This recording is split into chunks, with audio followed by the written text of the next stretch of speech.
자, 여러분 인사드리겠습니다. 예, 안녕하십니까? 예, 반갑습니다. 지난 시간에 이어서요, 여러분들 우리 교재에 보면 챕터 마지막 부분에 이제 부록 파트에 보면 이 파트에 보면 전기기기 있죠. 그래서 지난 시간에 제가 이제 이 직류기 정리해드렸고요. 두 번째 테마는 동기기 되겠습니다. 여러분들 직류기에는 직류발전기가 있고 직류전동기가 있었고요. 두 번째 동기기도 동기발전기가 있고 동기전동기가 있는 거예요. 자, 이때 첫 번째가 바로 뭐가 되냐면 거기 보면 구조 문제입니다. 예. 내용 정리 잘 하시고 뒤에 있는 CBT 문제만 보시더라도 큰 문제가 없으니까 이제 정리 잘 하셔갖고 좋은 결과 있으시길 기원하겠습니다. 자, 보시면 첫 번째가 구조인데요. 우리가 이 직류기 같은 경우에는 회전자가 종류라고 한번 해볼까요? 직류기는 회전자가 바로 뭐가 되냐면 이제 전기자였지만 동기기는 거꾸로입니다. 회전자가 뭐가 되냐면 이게 이제 계자가 됩니다. 계자. 하지만 이제 고정자라고 하죠. 고정자. 직류기는 이제 고정자가 바로 누구였냐면 계자였지만 동기기는 뭐다? 고정자가 전기자가 되겠습니다. 네, 이렇게. 그래서 이때 여러분들 직류기에선 별도로 이 부분을 물어보지 않지만 동기기에서는 물어봐요.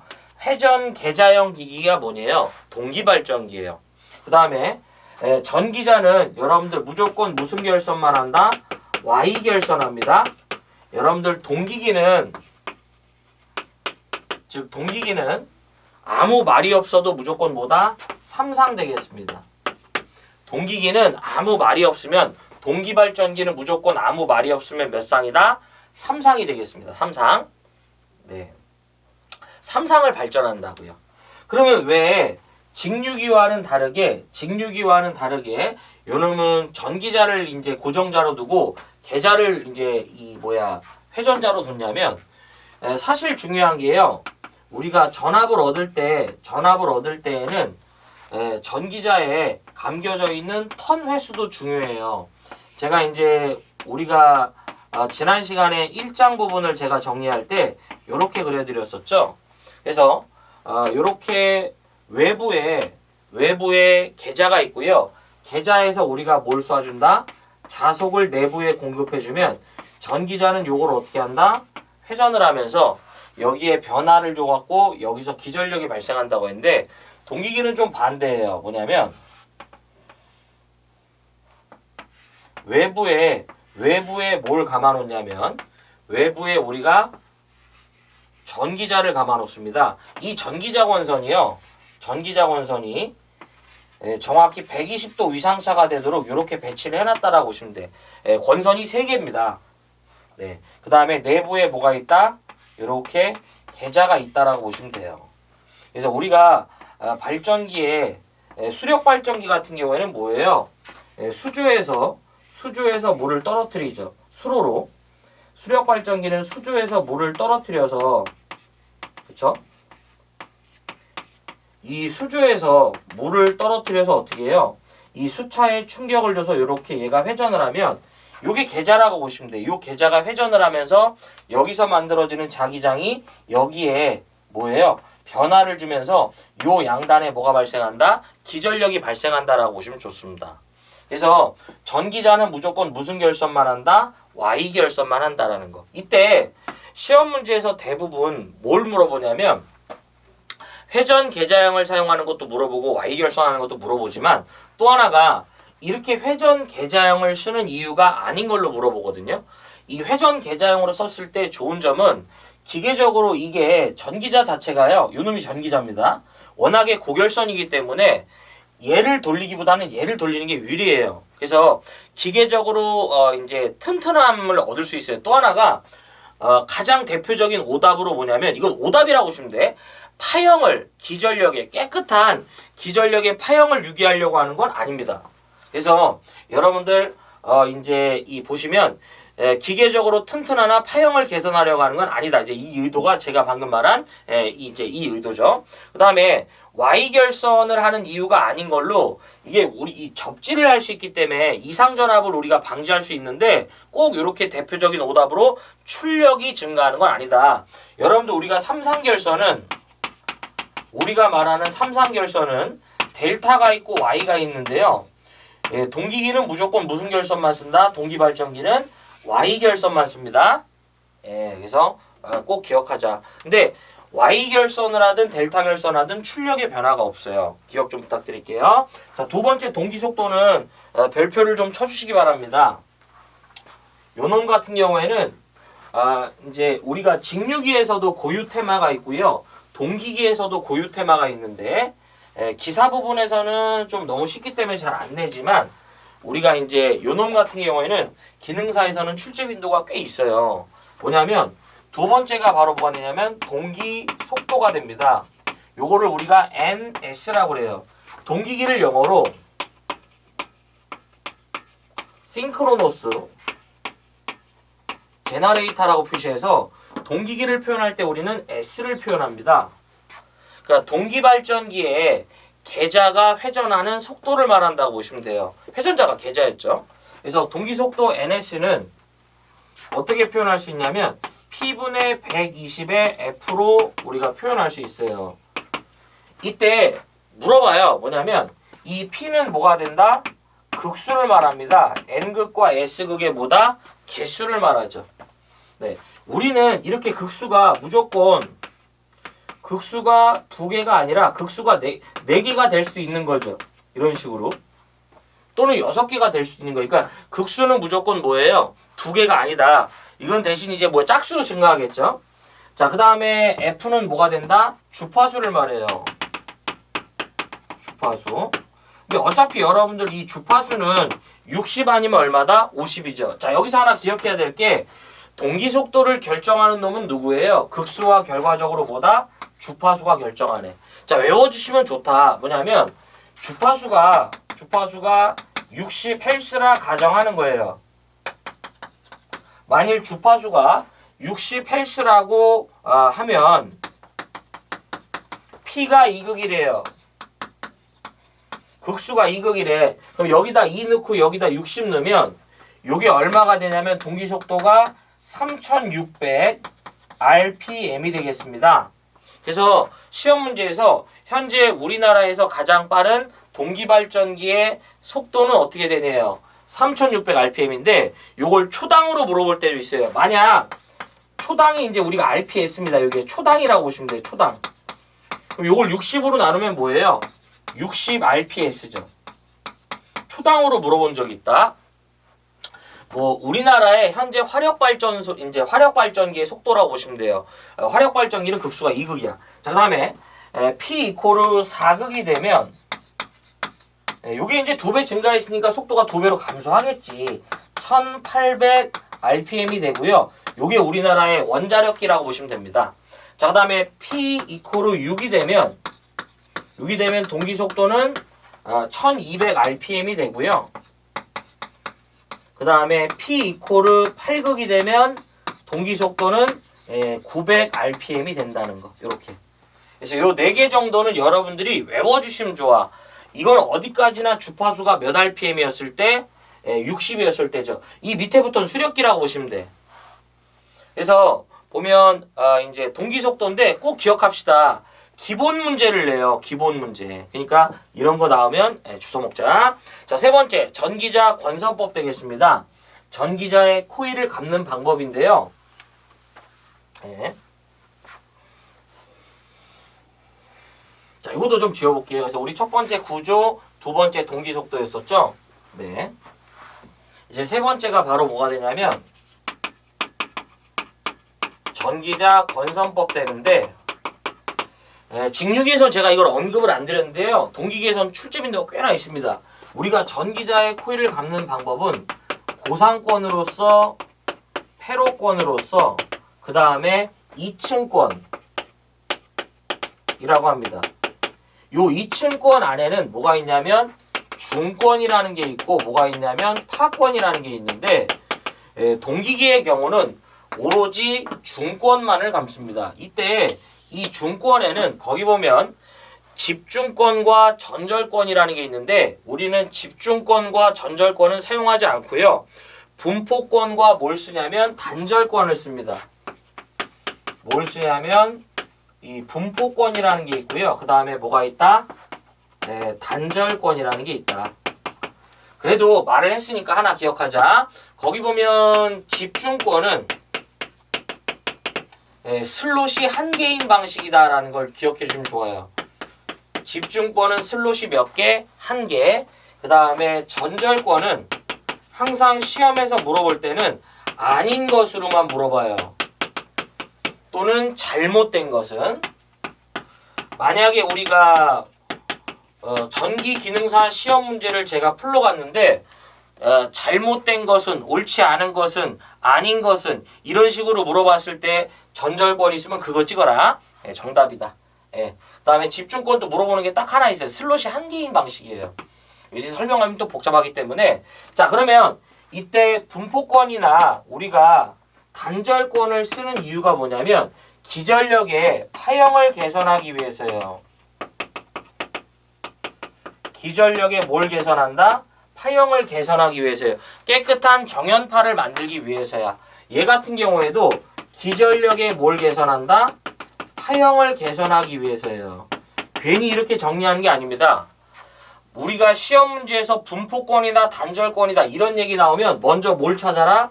기전력의 파형을 개선하는데 그럼 어떻게 개선할 거냐? 고조파라는 걸 제거할 수 있어요. 얘도 고조파를 제거할 수 있습니다. 세 번째가 분포권의 경우는 누설 리액턴스라고 그래요. 여러분들 우리는 전기는요 무조건 리액턴스를 감소하려고 합니다. X 성분을 줄여야 돼. 그 다음에 단절권의 경우는 동량이 절감됩니다. 동량이 절감하여 기기 축소가 가능해져요. 동량을 절감하여 기기 축소가 가능해집니다. 여러분들 아무리 좋은 기기도요 경제성, 흔히 말해서 너무 비싸면 그 기기를 쓸 수가 없어요. 그래서 제가 이제 이렇게 정리해 드린 거는 여러분들 시험 문제가 나오면 만약에 우리가 시험을 볼 때 이 단절권이나 분포권이라는 얘기가 나오면서 문제를 물어보면 빨리 뭐부터 찾아라? 기전력의 파형을 개선하는 거. 요거 찾아주시고요. 두 번째가 이거 보시면 돼. 어떻게 제거하냐요? 어떻게 그러면 뭘 하니? 고조파를 제거한다고요. 또 하나가 분포권의 경우는 리액턴스를 감소시킬 수 있고요. 그 다음에 단절권의 경우는 누구를? 동량을 절감하여 기기 축소가 가능하다. 이런 식으로 문제를 찾아주시면 수록되어 있는 기출문제를 모두 우리가 풀 수 있습니다. 정리 부탁드릴게요. 잘 물어봐요. 은근히 요즘에 보면. 넘어가 보겠습니다. 그리고 지금 뭐 이제 손글씨 부분에는 좀 없지만 요놈 같은 경우에는 집중권은 슬롯이 한 개인 방식이다. 그리고 전절권의 경우는 항상 아닌 것은, 잘못된 것은 물어본다. 이렇게 보자. 우리는 이제 시험을 어차피 보면 가서 여러분들 찍으실 거잖아. 자, 네 번째가 전기자 뭐가 된다? 반작용 되겠습니다. 네 번째 무슨 반작용? 전기자 반작용. 개인적으로요, 여기도 좀 별표를 좀 이제 치고 싶은 게 여러분들이 이제 그 전기자 반작용은 전기자의 전류가 흐르면서 여기서 만들어지는 자속이 계자 자속에 영향을 주는 이제 현상을 말하는데요. 요거는 제가 이제 최대한 엑기스만 말씀드리면, 자, 일단 네 번째 전기자 반작용이죠. 먼저 여기다 좀 별표를 좀 치고 싶은 게, 원래 직류기에도 전기자 반작용이지만 사실상 시험 문제는 여기서 나온다고 봐야 돼요. 내기 좋거든요. 자, 전기자 반작용은 어쨌든 전기자에 전류가 흐르면서 어디에 영향을 주냐면 계자에 영향을 주는 거예요. 원래 전기자 전류에 의해서 발생한 자속이 계자 자속에 영향을 주면서 이 자속의 이제 이 분포도를 변화시키는 겁니다. 일그러뜨리는 거예요. 그래서 이러한 반작용을 우리가 뭐라고 한다? 전기자 반작용이라고 하는데 우리는 그렇게 할 필요가 없어. 뭔지 모르지만 전기자가 어디에 계자에 영향을 준다라는 얘기 나오면 뭐다? 그게 전기자 반작용이라고요. 되셨나요? 자, 이때 이 반작용이 두 가지 형태가 되는데 첫 번째 횡축 반작용이에요. 무슨 반작용? 횡축 반작용 되겠습니다. 횡축 반작용. 이 횡축 반작용은 어떨 때 나타나냐면 요게 이제 다른 말로 횡축 반작용을 다른 말로 교차 자화 작용이라고 해요. 횡축 반작용을 다른 말로 뭐라고 한다? 교차 자화 작용이라고 하고요. 얘는 어떨 때 나타나냐면 유기기전력과 전기자 전류가 키워드죠. 동상인 경우죠. 유기기전력과 전기자 전류가 무슨 경우? 동상일 때 발생하는 반작용이 무슨 반작용이다? 횡축 반작용이에요. 이때 요것을 우리가 크기로 표현하면 I의 코사인 세타라고 표현할 수 있어요. 이때 I 이제 전기자 전류인데 계산 문제 없고요. 횡축 반작용 어떻게 표시하니? I의 코사인 세타다. 횡축 반작용 어떨 때 나타난다? 유기기전력과 전기자 전류가 동상일 때 나타난다고요. 동상. 이렇게 전압과 전류가 동상이 되는 경우는 저항부하가 연결된 경우거든요. 실제로 이걸 좀 잠깐 그래도 얘기했으니까 FM대로 표현하면 이렇게 N극과 S극을 갖는 이제 자석이 존재하는 거죠. 계자죠. N극에서 자석이 만들어져서 S극 쪽으로 다시 S극에서 N극 쪽으로 그러니까 주 자속 방향이 이렇게 된다고 보면 만약에 동상이면요. NS에서 그대로 바로 위에서 만들어집니다. 여기서 들어가고 여기서 나온다고 보시면 돼. 네. 그러면 우리가 이제 엄지손가락이 전류 방향이면 내 손가락 자속 방향이죠. 그래서 여기서 만들어지는 자석이 이렇게 만들어져요. 이런 식으로.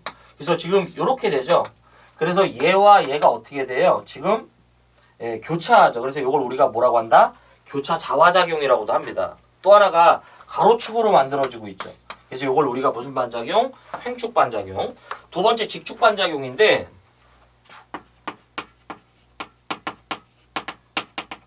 두 번째 무슨 반작용? 직축 반작용인데 이거는 지금 두 가지 형태를 봐야 돼. 이게 세로축 반작용이거든요. 종류를 보면 첫 번째가 동기 발전기가 있고요. 그 다음에 동기 전동기가 있어요. 여러분들 전동기는 외우는 게 아니야. 발전기만 외운 다음에 전동기는 뒤집으시면 돼. 그래서 종류에 보면 앞선, 진상, 네, 그쵸? 이게 먼저 있죠. 진전류가 흐른대요. 발전기에 앞선, 진상, 진전류가 흐른대요. 이거는 전압보다 얘기하는 거예요. 발전기에 흐르는 전류의 위상이 전압보다 앞선, 진상, 진전류가 흐른대요. 전기자 반작용, 증자작용을 받습니다. 전기자 반작용 무슨 작용? 증자작용. 증자라는 건 내부의 자속이 증가한다고 보시면 돼. 요거 그림을 잠깐 보면 이렇게 돼 있죠. 이때 주 자속이 이렇게 됐을 때 앞서게 되면 얘를 기점으로 이렇게 앞서는 거예요. 아무 말이 없으면 우리는 90도 앞서는 거야. 그러면 들어가고 나오는 방향이기 때문에 주 자속 방향이 이렇게 됩니다. 이거. 여러분들 이 자속은요. 같은 방향으로 만들어지면 더해지지만 반대 방향으로 만들어지면 빼진다고 보시면 돼요. 그걸 감자라고 보시면 돼요.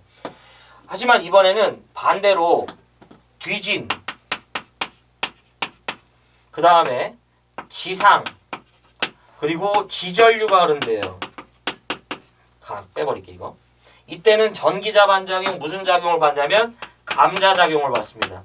똑같이 그림을 그리면 이렇게 됐을 때 이게 반대로 나타나요. 이렇게. 이번에는 엄지손가락이 이렇게 되기 때문에 지금 이렇게 되죠. 이거. 예, 원래 이제 FM대로 하려면 이렇게 다 해갖고 해야 되는데 어쨌든 여러분들 앞선, 진상, 진전류, 뒤진, 지상, 지전류가 흐르게 되면 증자냐, 감자냐 이제 이걸 잘 보셔야 돼. 이렇게 세 가지 형태로 여러분들한테 주어지는데 시험 문제에서 특히 많이 나오는 게 발전기로서 앞선 전류를 맨날 2분의 파이 레디안 앞선대. 네, 증자입니다. 그렇다고 그거 하나만 보시면 안 돼.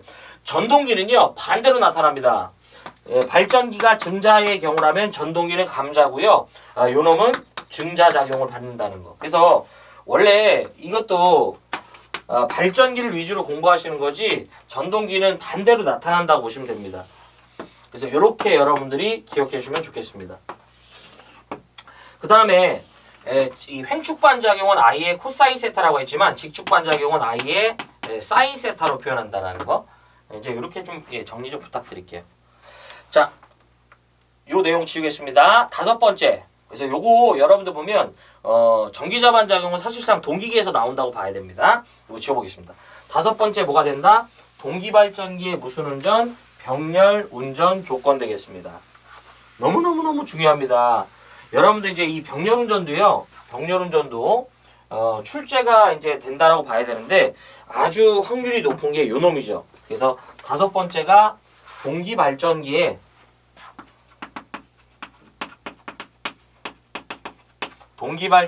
병렬 운전 조건 되겠습니다.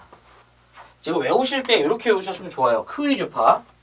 크, 위, 그 다음에 주, 그 다음에 파 이렇게 보시면 돼. 이때 크는 앞에 요 말만 붙이시면 돼요. 기전력의 크기가 같아야 돼요.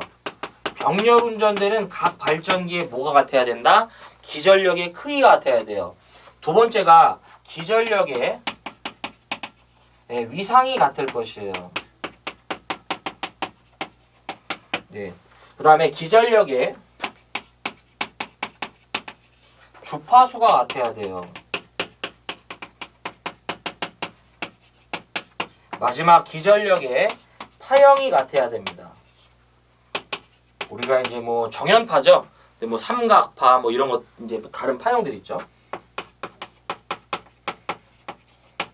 이렇게. 그래서 기전력의 크기가 같을 것, 기전력의 위상이 같을 것, 기전력의 주파수가 같을 것, 기전력의 파형이 같을 것. 이때 기전력의 크기가 만약에 같지 않고 다른 거죠. 예. 기전력이 큰 쪽에서 작은 쪽으로요. 무효 순환 전류. 요걸 다른 말로 무효 횡류라고 그래요. 무효 순환 전류, 다른 말로 뭐? 무효 횡류가 흐릅니다. 기전력의 이제 크기가 이제 이 다르면 무효 순환 전류, 무효 횡류가 흐릅니다. 이게 여자 전류의 변화 때문이다. 하나 같이 기억해 주십시다. 잘 안 나오는데 이렇게. 기전력의 크기가 다르게 되면 큰 쪽에서 작은 쪽으로 무효 순환 전류, 다른 말로 무효 횡류가 흐르고요. 기전력의 위상이 다른 경우에요. 유효 순환 전류, 다른 말로 이걸 횡류라고 하고요. 또 하나가 요거를 동기화 전류라고도 해요.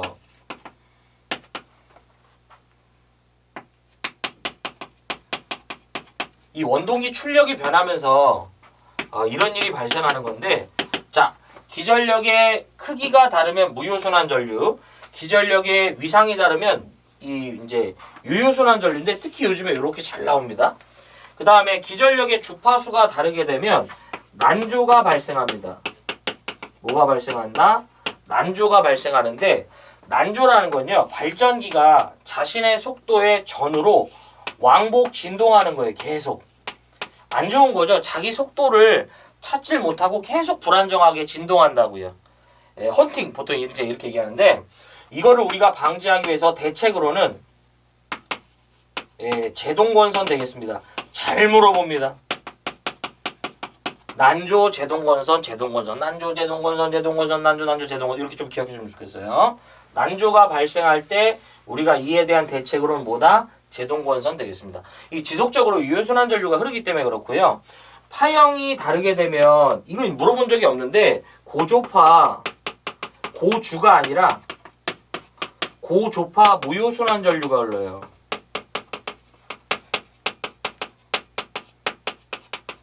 뭐 여기까지는 뭐 이런 거는 기억할 필요도 없죠.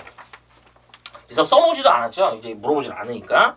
자, 다음에 6번째 동기전동기의 기동입니다. 그래서 여러분들 지금까지는 동기발전기에 대한 내용이었고 6번째 동기전동기의 기동인데, 네, 요거 좀 잘 좀 정리 부탁드릴게요. 자, 6번째 동기전동기의 기동인데, 동기전동기는 좋은 점은 많지만 스스로 기동할 수가 없기 때문에 별도의 다른 무언가의 도움을 받아야 돼요. 무슨 얘기냐면, 여러분들 오래된 선풍기 같은 경우에 보면 버튼을 딱 누르면 이 하면서 돌질 못하죠, 스스로. 그때 누가 탁 쳐주면 그때 돌죠. 그런 개념이라고 보시면 됩니다. 그래서 6번째가 보시면 동기전동기의 기동인데 첫 번째가 거기 보면 뭐라고 돼 있냐면 이렇게 했네. 이 번호는 제가 그냥 저거 따라갈게요. 자기기동법이라고 그래요. 자기동법 또는 자기기동법. 뭘 이용하냐면 제동권선을 이용합니다. 제동권선이 있다면 제동권선을 이용해서 기동을 해요. 제동권선에 이제 이 별도의 전류를 흘려갖고 여기서 이제 우리가 이 기동을 하게 되는데 이때 잘 물어봐. 계자권선을 단락하여야 된다라고 그래요. 기동 시에 기동을 할 때 이렇게 계자권선이 있으면 여기를 이렇게 붙이라 이런 얘기죠. 그 이유가 뭐냐면 고전압에 따른 뭐다? 절연 파괴를 방지합니다. 그 내용 잘 물어보니까 꼭 기억해 주시고 두 번째가 기동 전동기법이라고 그래요.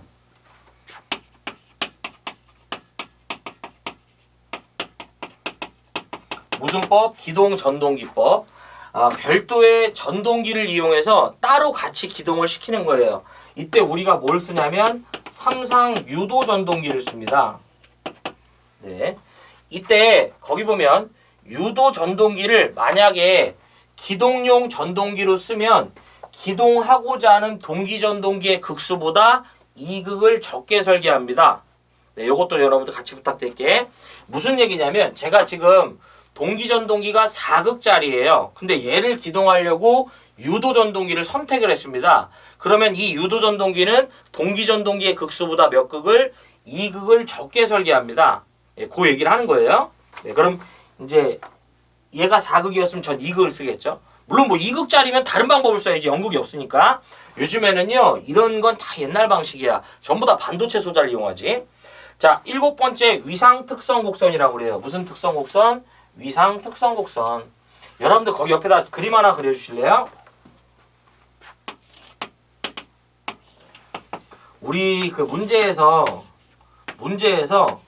이 그림 나왔을 때 역률 물어보면 코사인 세타 무조건 1입니다. 역률.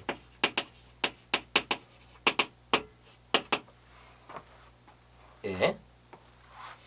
이게 그림이 주어질 때가 있고 안 주어질 때가 있는데 횡축은 계자가 되고요. 종축은 전기자 전류가 되겠습니다. 예. 동기전동기는요. 전기자 전류가 최소일 때 그때 역률은 1인 놈입니다.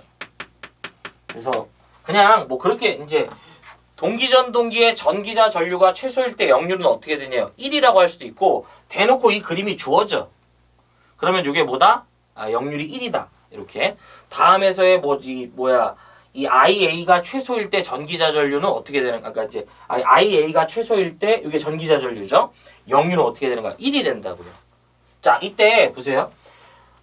역률이 1일 때보다 계자에 흐르는 전류를 과하게 한대요. 이걸 우리가 뭐라고 한다? 과여자 운전이라고 그래.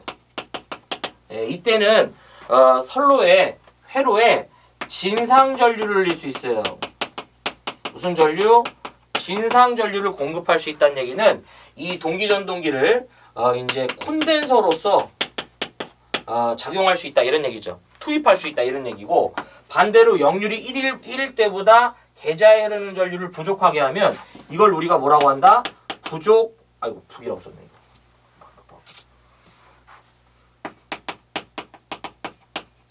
부족 여자 운전이라고 그래요. 이때 부족 여자 운전을 하게 되면 회로에 무슨 전류? 지상 전류를 공급할 수 있고요. 이 얘기는 이제 이쪽으로 넘어왔다는 얘기죠. 이 여자보다 지금 부족하냐 과하냐 이제 이 차이죠. 1일 때보다. 이때는 리액터로서 우리가 이제 작용할 수 있다는 얘기죠. 네. 그래서 리액터로 운전하여 지상 전류를 흘릴 수 있다. 과여자식 콘덴서로 운전하여 진상 전류를 흘릴 수 있다. 이제 이런 얘기죠. 그래서 여기까지가 여러분들 이제 전기기기에 수록된 챕터 2 동기기 되겠습니다. 그래서 아무튼 여러분들 제가 정리한 부분에 추가적으로 앞에 있는 내용을 잘 보시길 바래요. 네. 그래서 굉장히 축소되어 있기 때문에 내용 정리 잘 부탁드리고요. 내용 정리를 하신 다음에 이제 뒤에 있는 CBT 문제를 꼭 봐주시기 바랍니다. 그것만 보셔도 큰 문제 없어요. 네. 그래서 저는 다음 시간에 유도기 유도 전동기입니다. 유도기 때 또 찾아뵙도록 하겠습니다. 고맙습니다. 고생하셨습니다.